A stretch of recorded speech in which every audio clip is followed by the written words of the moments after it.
युवराजने ही बातमी बाकीच्या चॅनल्सने दिली? तुला हे सगळं आधीपासून माहिती होतं? नाही, मला पण आजच कळतं. खूप विचित्र वागायला लागला युवराज. स्वतःच्याच वडिलांची इमेज खराब करण्यासाठी एखादा मुलगा या थराला जाऊ शकतो याच्यावर माझा विश्वासच बसत नाही.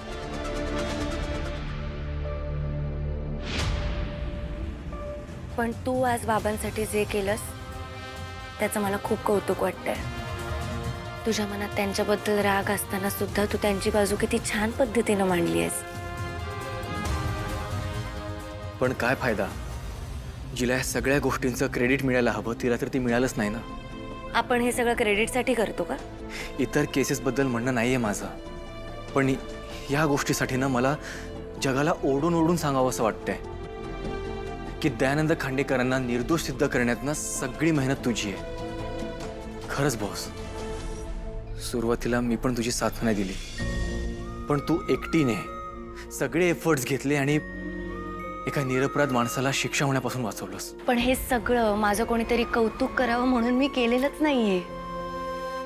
ऑफिसर्स होत आपण, ही ड्युटी आहे आपली. निर्दोष लोकांना शिक्षा होण्यापासून वाचवणं आणि गुन्हेगारांना कायद्याच्या हातात सोपवणं हे काम आहे आपलं. हा, आता हे सगळं करत असताना आपलं नाव पुढे नाही येत मला मान्य आहे, पण त्या निर्दोष लोकांचे आशीर्वाद आपल्याला मिळतात कायम. आणि या केसमध्ये तर आपल्याला 2 गोष्टींमध्ये यश मिळाले. 2 कोणत्या? एकतर आपण बाबांना निर्दोष सिद्ध करू शकलो आणि दुसरी गोष्ट म्हणजे देवकी काकू आणि बाबांना दूर करण्यामध्ये जयराम काकांचा हात होता ही गोष्ट स्पष्ट झाली. कारण आपल्याला जो व्हिडिओ मिळाला त्याच्यात हे स्पष्ट दिसतंय की देवकी काकूंच्या घराला आग जयराम काकांनीच लावली होती आणि देवकी काकू आता या जगात नाहीयेत ही बातमी सुद्धा बाबांपर्यंत त्यांनीच पोहोचवली होती. आणि म्हणून तुझे बाबा तुझ्यापर्यंत पोहोचले नाहीयेत. त्यांनी माझ्या आईला सोडलं किंवा त्यांना ठरवून एकमेकांना दूर करण्यात आलं हे मान्य करायला मी जसं तयार आहे. पण JPCचं काय? त्या औषधांमध्ये भेसळ करण्यात जर त्यांचा हात असेल तर, आणि माझ्या आईच्या मृत्यूमागे जर त्यांचा हात असेल मग काय? मला नाही वाटत ते असं काहीतरी करू शकतात, कारण खूप चांगल्या मनाचे आहेत ते ठरवून सुद्धा असं नाही वागू शकत. ते जयराम काकांना शोधायला का गेले होते माहितीये तुला? कारण जयराम काकांना तुझ्या समोर आणून तुझ्या मनातले गैरसमज दूर व्हावे असं त्यांना वाटत होतं. अरे टेक्नो, काय दाखवलं तू साधू सरांना? बॉस और केडी सर के शादी का वीडियो दिखाया तूने?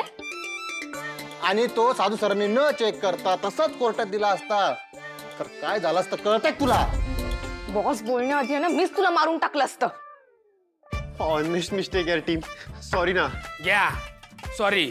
अरे टीम तारिणीचा ऑफिसर आहेस तू आणि अशा गाढव चुका करतोयस काय? और ये आज का नहीं है, आज का नहीं है. मी खूप दिवसापासून याला ऑब्झर्व करतेय, याचं कामामध्ये लक्षच नाहीये.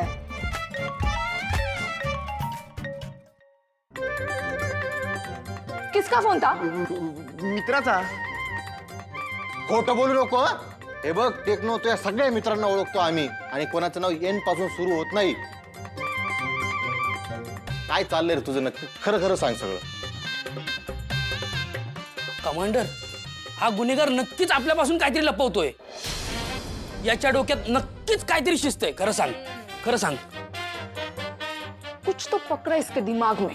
अगं काही नाहीये का बाबा फातिमा असं? हो? बॉसच्या बहिणीच्या मागे असणार आहे तू? हा? तिलाच द्यायची होती ना दुसरी पेन ड्राईव्ह. ए तू काहीतरी वेगळंच बोलतेस, असं काही नाहीये फातिमा. बरोबर ना? खपला. मेला मेला तू आता. काहीच होऊ शकत नाही तुझं टेक्नो. गेला तू, 12च्या भावात गेला. हा स्वतः पण खपणार आणि आपल्याला पण खपवणार. अरे कत्री असं काही नाही होणार, कारण का अजून काही नाहीये. अजून? अजून म्हणजे? ए बाबा, काय काय केलंस तू? अगं म्हणजे असं काही नाहीये. आणि हेच चांगलं आहे तुझ्यासाठी. हे बघ टेक्नो, मोठा भाऊ म्हणून एक सल्ला देतो तुला. कायम लक्षात ठेव, वाटलंच आहे ना या हातावर गोंदून ठेव तू. पोलिसांच्या घरातल्या पोरींच्या मागे अजिबात लागायचं नाही. आणि या त्या घरातली स्वप्न बघतोय ज्या घरात 2-2 पोलीस आहेत. संपलं, सगळं संपलं. आता बॉस आम्हाला 3rd डिग्री देणार बघ. अरे कत्री असं काही नाही होणार, मला माहितीये. हो, माहिती तुला तर सगळंच माहिती आहे ना. अरे आत्ता कुठे जन्माला आलाय तू टेक्नो, नीट दाढी सुद्धा येत नाही तुला, चाललाय पोरगी पटवायला. वाया जाशील ना टेक्नो आशाने. अरे तुझं तर वय पण नाही रे पोरी पटवायचं. आपल्या टीम मधल्या पोरांना काय झालं काय माहिती. ते केडी सर बॉसच्या मागे, हा बॉसच्या बहिणीच्या मागे. बेलचेर घरातल्या मुली अशी काय जादू करतात काय माहिती. केदार, अरे तू ती पत्र वाचली आहेस ना, तरीही तुझा त्यांच्यावर विश्वास बसत नाहीये.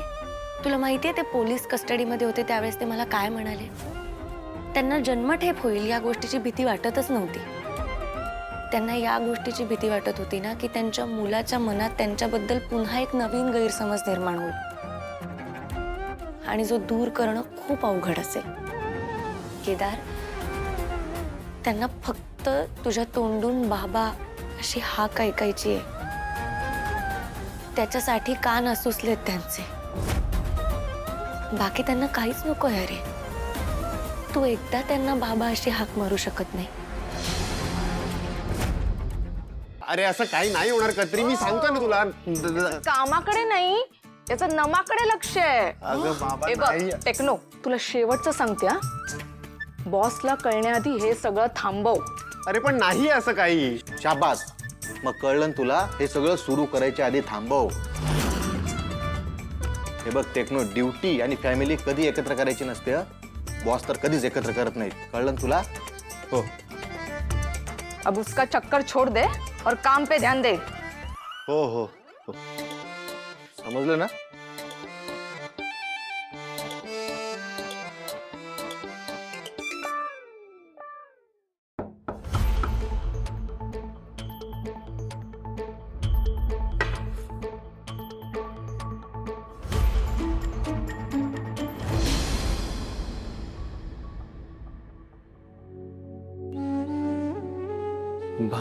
बाबा,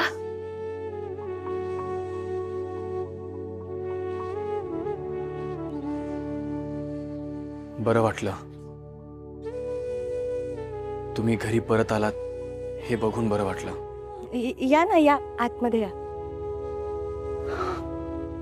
मला वाटलंच नव्हतं मी कधी या संकटातून बाहेर येईन. कारण सगळे पुरावे माझ्या विरोधात होते. बाहेर लोक सुद्धा माझ्या बाबतीत नको नको ते समज करून बसले होते. सगळ्या बातम्यांमधनं सुद्धा माझी बदनामीच होत होती. कोणी माझ्यावर विश्वास ठेवेल अशी आशाच सोडली नव्हती मला. तू सुद्धा माझ्यावर विश्वास ठेवणारच नाहीस असंच वाटलं होतं मला. पण केदार, आज तू माझ्यासाठी जे काय केलंयस ना, ते जर केलं नसतंस ना, ते कायद्याच्या नजरेत निर्दोष होऊन सुद्धा समाजाच्या दृष्टीने मी कायम गुन्हेगारच ठरलो असतो.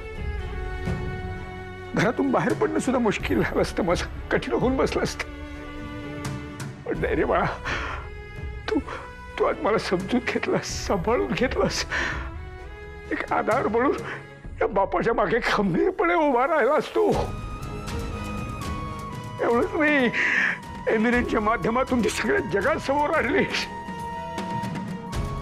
त्यासाठी खूप खूप थँक्यू बाळा.